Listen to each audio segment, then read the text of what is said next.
Welcome back to Island Life Live. Bright Star Care of Honolulu was founded nearly 15 years ago on the belief that the best care always goes the extra mile, and his team helps to ensure a smooth transition from hospital or rehab to home for our precious kupuna.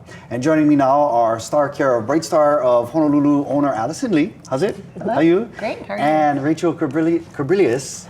She's an RN, BSN, Director of Nursing, and thank you guys so much for joining us. And you actually rose to the ranks with Yes. Bright Star Care of Honolulu, yeah? Yes, I did start with them many years when they're first opened as a caregiver, and then I went to school and I came back. Wow. And now you running things over there. That's awesome. All right. First of all, mahalo for caring for our kupuna. I know it's an important job, incredibly important kuleana. Can you share some of the common reasons kupuna are admitted into the hospital?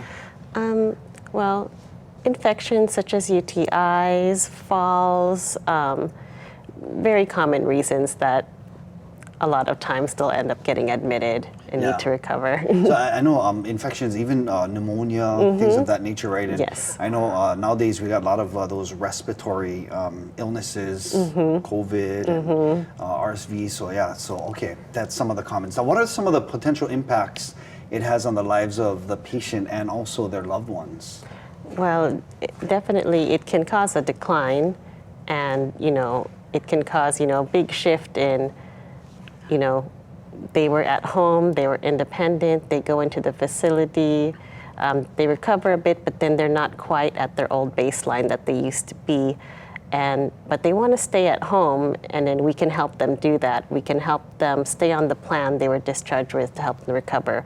We can help them, do some of that personal care that they're starting to have a hard time with to keep them from, reduce these infections, keep them from falling, keep them there, aging in place. I love that, and it with a sense of dignity as well, because once you lose that independence, it can also affect you mentally, yeah, Allison? Yeah, absolutely. And I think, speaking of the effects when these falls and hospitalizations happen, Rachel's speaking a lot to the clinician and the care side of things, but just how it affects the patient and the family is so dramatic. Also, it's this often very sudden. A lot of times we see kupuna who are very independent, and they'll have a fall or they'll have an infection, they go to the hospital and everything changes, and it's incredibly stressful for the families.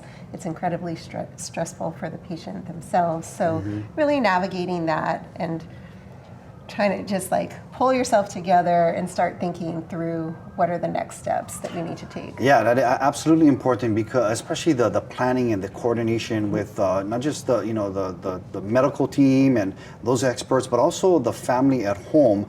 How can you kind of walk us through that? How important that is, and what should we be doing?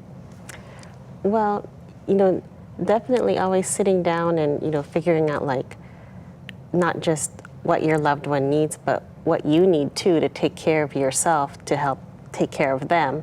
And then we're there to support that. We want to make sure the family has respite so they can go out, get errands done, do essential things, take care of themselves, and also be able to take care of their loved ones too. We're part of that process of, what can we do to keep them as independent as possible in the home?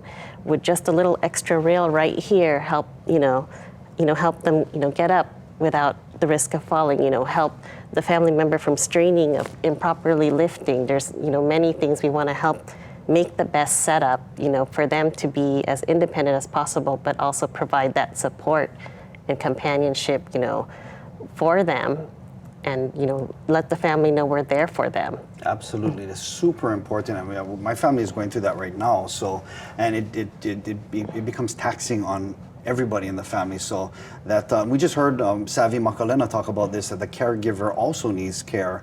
So absolutely, the planning and coordination, very vital. Now, what are some of the considerations our viewers should keep in mind if they're looking for in-home care? Real quickly, we got about 30 seconds. Just, sorting through, sitting down, most of all with your loved one, what do they want? Have that real conversation of what do you want? They might be resistant to care, but you might need to just level them, what do you need? What do you want? Also, this is what I need and what we need for the grandchildren too. And, also taking a look back at, do they have any care policies or anything that could help support this too? and cover these type of services. I love that. Absolutely. Communication is key with the patient and also the family members and with the team. Thank you guys so much. Allison and Rachel of Star Care of Honolulu, we appreciate everything you do for our kupuna. Thank you for having us.